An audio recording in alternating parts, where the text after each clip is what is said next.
All right, I'm coming already. What is this?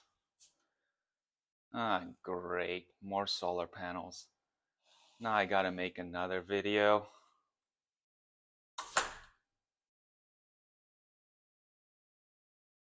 Hey there, and welcome back to this electrifying fourth episode of our basic solar system series. I want to start off this video by showing you the importance of keeping these little rascals clean. So these panels have only been up for less than a month, a couple weeks since I made the last video, and I took them down so that I can make this video, and I noticed how dirty they were. So I just have here a nice roll of paper towels, hefty ones, not the cheapos. I got a couple of them just wet with water for now. Sometimes I use Windex on these, but let's wipe one down and see if we can see any difference, and I can show you how dusty they are. And specifically now, due to California fires, I believe they have some ash on them. So my solar production went down in the last couple days, and I attribute it to the smoke in the air and really the ash for us here in California. But anyway, the point is to remind you to keep these suckers clean and make you wonder about these expensive systems that, $30,000 systems way up on the roof of your two-story house that you never can get to and you never clean. Or do you clean them, or do you pay somebody to clean them? And if you pay someone to clean them, how often do they do it, and do you factor that into your complete cost of owning an expensive solar system? All right, so here we go.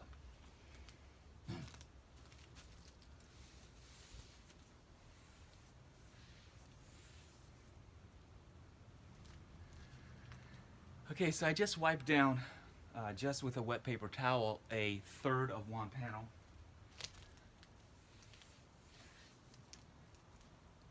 I'm gonna bring you guys in closer because I don't know if you can see that because of the glare.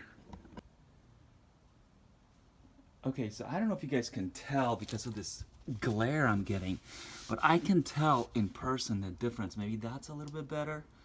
There's a significant difference to it being clean and it being dirty. So you can see how much dust from just a couple weeks is coming off of this panel. And I will probably do a video to actually show you some stats on how much difference this makes. For now, this is just a reminder to some of the housekeeping that we need to do with our solar panels. I would treat this like my dad would treat motor oil changes on your car. He told us that it was better to do an oil change more frequently using just regular mineral cheap oil, every 5,000 miles or so, than, hardly ever, but when you do it, use expensive synthetic. Now I know we can thumb wrestle over that all day long, but so yeah, cars need maintenance. Your solar system will need maintenance too.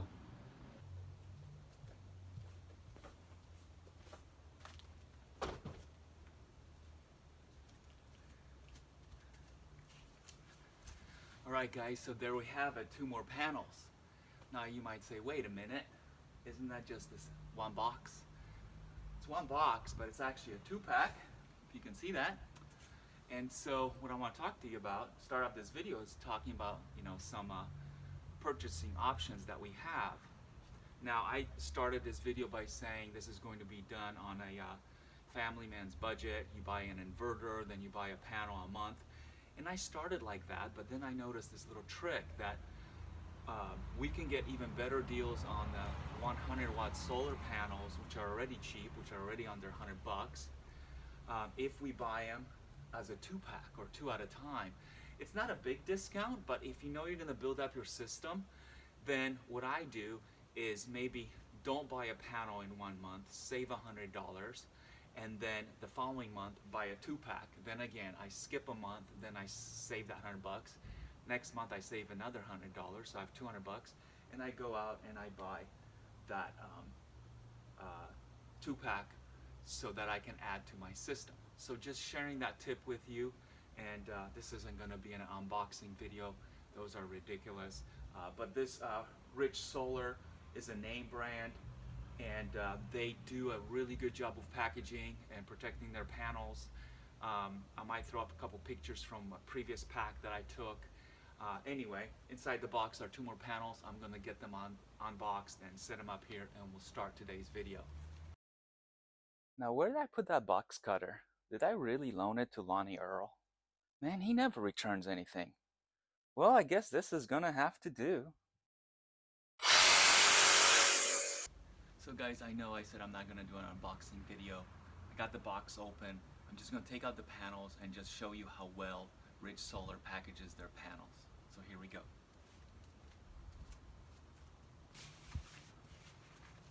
So this is an individual panel, and it has this whole front of it is covered, protected. Obviously that was a 2-pack. So this is what the back looks like. It's really well packaged. I've gotten about 3 or 4 brands by now, and these are probably the best packaged panels I've seen so far. Again, this is our amateur hour cheap panels, but there you go.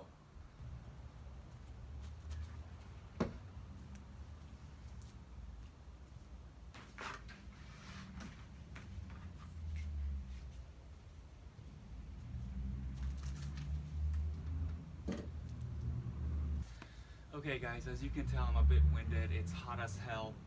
I want to apologize for the squinting. The sun is behind the house, but because of the forest fires and the kind of weird conditions, it's bouncing off of something, maybe the driveway or sky, something, and it's blinding me, so that's why I'm squinting. I'm sorry, I just can't win. I want to talk to you about anatomy of a solar panel because it's going to be important moving forward. So first of all, some naming conventions. Is this a solar cell? Is this a solar panel? Is this a solar array? Is this a solar module? What the hell do we have here? So if we just start from the smallest as far as we're concerned to the biggest, from what I understand, and correct me if I'm wrong, is that each square here, rectangle if you will, that's a cell. That is a solar cell. Then a strip is a cell module, and on this panel we have 1, 2, 3 cell modules which make up a solar panel. And then when we connect 4 solar panels, this can be called a solar array. An array, if any of you are computer guys, programmers, you probably worked with arrays. It's equated to a table. So just a group. It's another way of saying this is a group of panels, of 4 panels. This is an array of 4 panels. But cells, modules, panels, arrays, okay? These all happen to be Ridge Solar. Now, why did I want to share that? Why is that important? Well, we've talked about connecting solar panels in either parallel or serial, but we were talking about connecting solar panels. I want to take a deeper dive and take a step back. Before we connect solar panels, we connect the solar cells. And the solar cells on the panel are connected in series. And then the series make up a cell module, and the cell module is connected in series to make up a cell panel. So if we think of each one of these stripes as a battery, these are C batteries, okay? So if we look at this one, this would be like an upside down C battery. I'll do a close-up.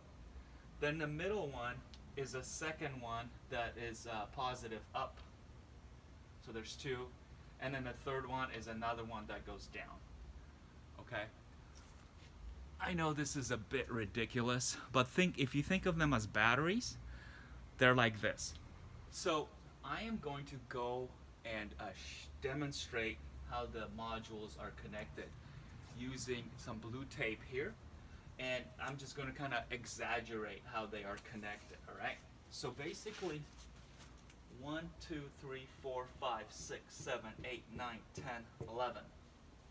These 11 cells are connected like so.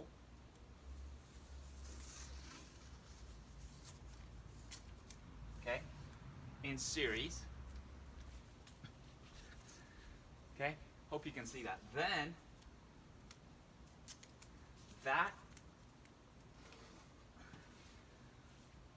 this module is connected to this module like so.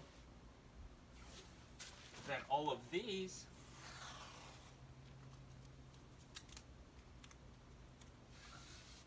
are connected like that. Then across.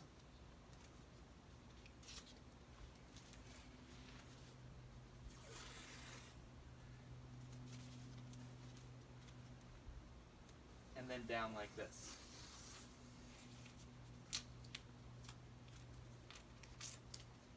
All right? So these would make a long strip of 33 cells, or one long module, but that wouldn't be very practical, so we put them in a rectangle and we kind of zigzag them, okay? And then there's a connection here, and I don't know if this is negative and positive or positive and negative. It doesn't matter. But then in the back, that's where these cables come in for positive and negative. Okay, well, why did I bother showing you this? Who cares, right? I mean, it works, right? They work, so why do we care? We care because now that we know that our cells are connected in series, this poses a problem to us. Cell panels have an enemy when it comes to production, have multiple enemies, shade being one of them. If we literally were to just cover one panel or part of one cell, or part of one cell even, if we cover one cell with a tree that covers a cell, or if a tree covers one whole module or half a panel, it takes out the whole panel. The whole panel will not produce any energy for us whatsoever. It's because all the cells are connected in series. The first panel that I bought, I knew nothing about anything, and I just bought one, and it was a dumb panel, or what I would call a dumb panel. These panels here are what I would call smart panels, and let me show you what I mean by that. Alright, if we flip a panel over, there's a black box here, okay? It looks pretty simple. There's a positive and a negative cable going through this black box. Well, let's pop this thing open and let's see what's inside there.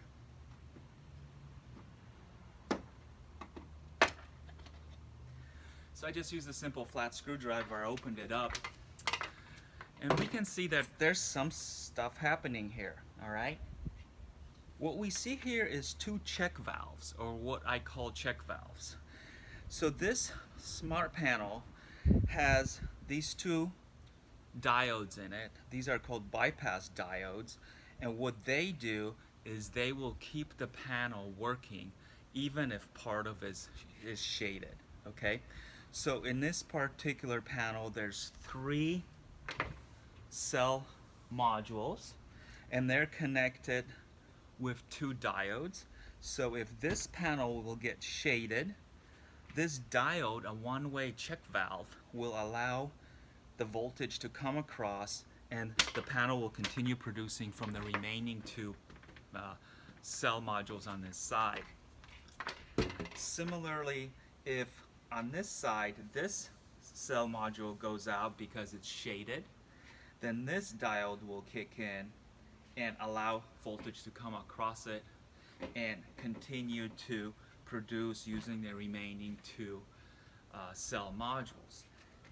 My first panel was a dumb panel because I didn't even know that what was in these black boxes. It had zero um, bypass diodes in it, and if any part of it became shaded, it would stop producing.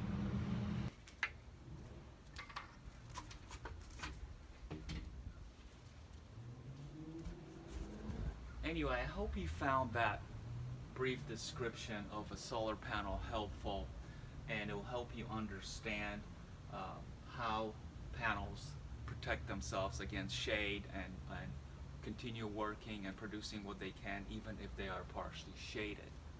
Throughout this video series, we've been committed to making constant improvements to our system.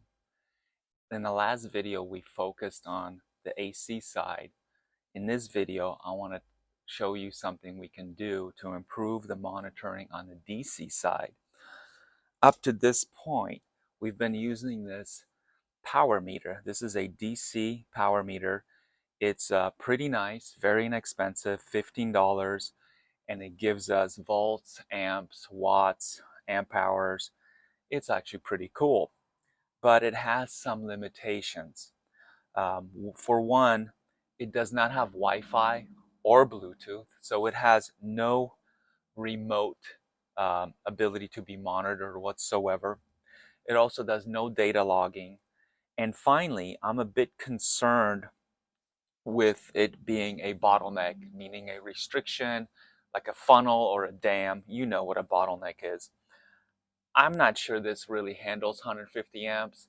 I don't think our system will get anywhere near that, but that's really optimistic anyway.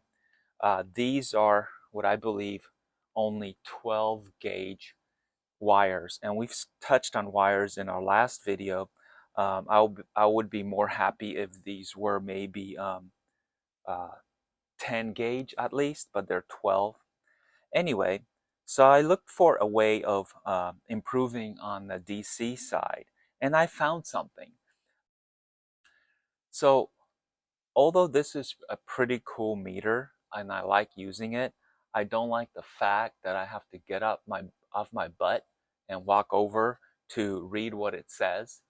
I would love to sit in my office and remotely be able to see what is coming in to our inverter on the DC side.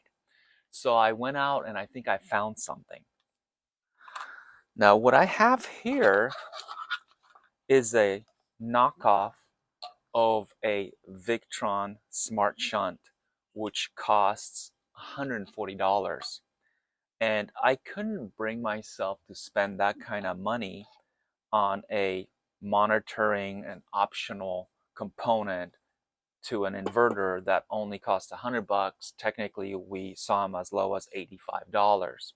So I couldn't pay more for a monitoring system than the actual production system, if you will. But then I found this knockoff, which sells for $80, and sometimes it goes by the name of Junk Tech or June Tech, however you want to pronounce it. Um, it solves some of our problems. And when I saw one for $60, I think it was an open box, so I found it for $60, and I figured why not give it a try. Now, unlike the solution I found for the AC side, which I recommended, Emporia Smart Plug, I'm not recommending this product, or at least not yet. I'm just doing a review for you, if you will. So I'll let you make the decision if you want it. The product is made up of 3 key components, but really only 2. So the first thing that it comes with is what is called a current shunt. And I'll do a close-up of this.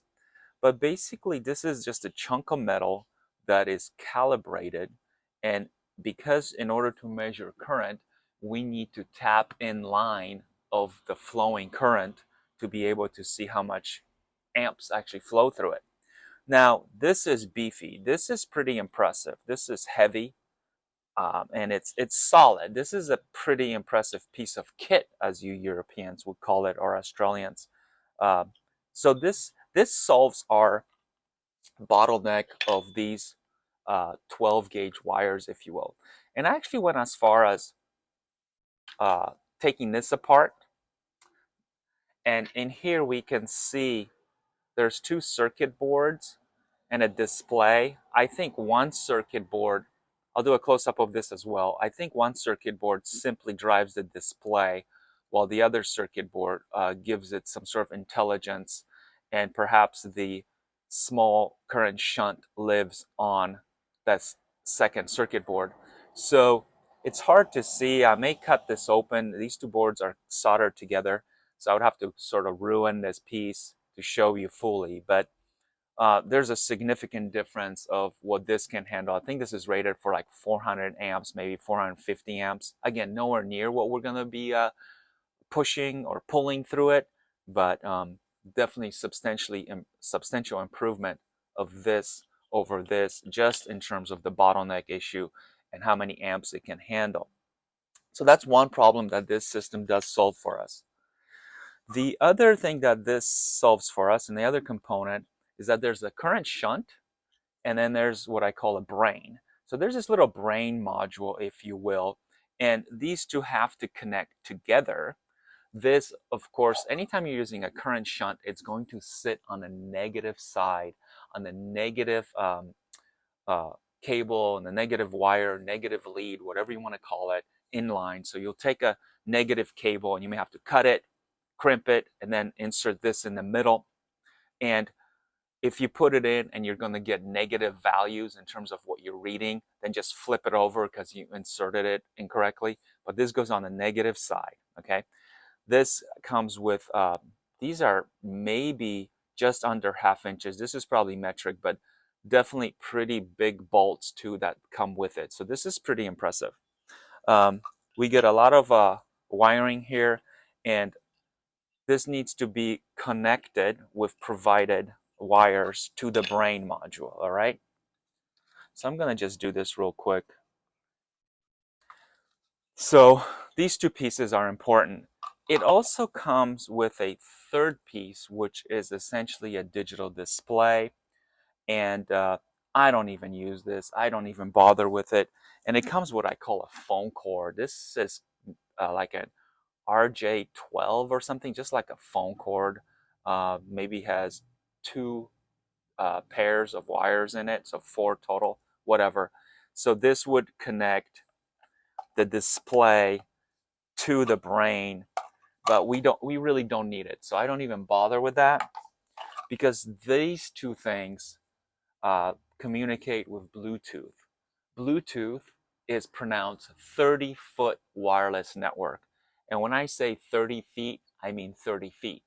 Not 30 feet and a half, not 31 feet, but 30 feet. So this doesn't have Wi-Fi.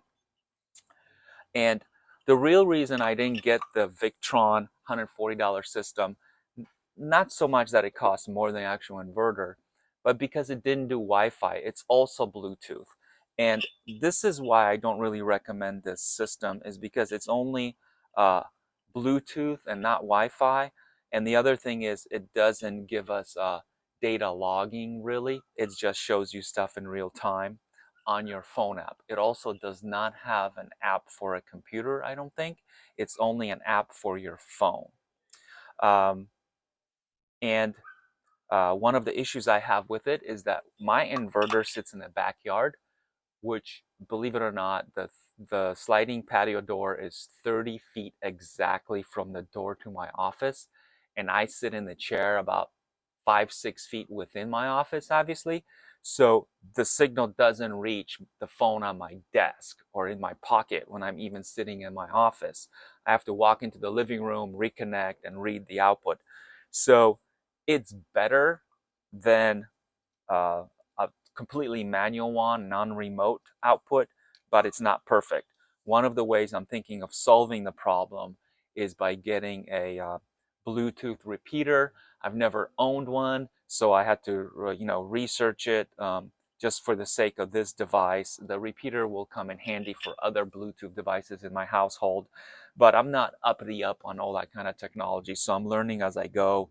Hopefully that boosts the signal, but still I won't be able to be at the gym, at the grocery store, at dinner with the wife, and be able to check my solar power production, if you will. So that's why I'm not totally recommending this. Another thing that this comes with, in addition to all kinds of wiring that you need to connect it, is it actually comes with a temperature sensor, right? Which is pretty cool. Um, this is designed, thank you, pigeons. This is designed to monitor a battery pack as you're charging a battery pack, I believe. But I use it to monitor solar panels. And so I take this probe, if you will, and I touch it and I connect it to the inverter and I monitor the heat, the temperature of the heat sink on the inverter. So it's pretty cool. It is a pretty cool piece of kit, if you will, pretty cool gizmo.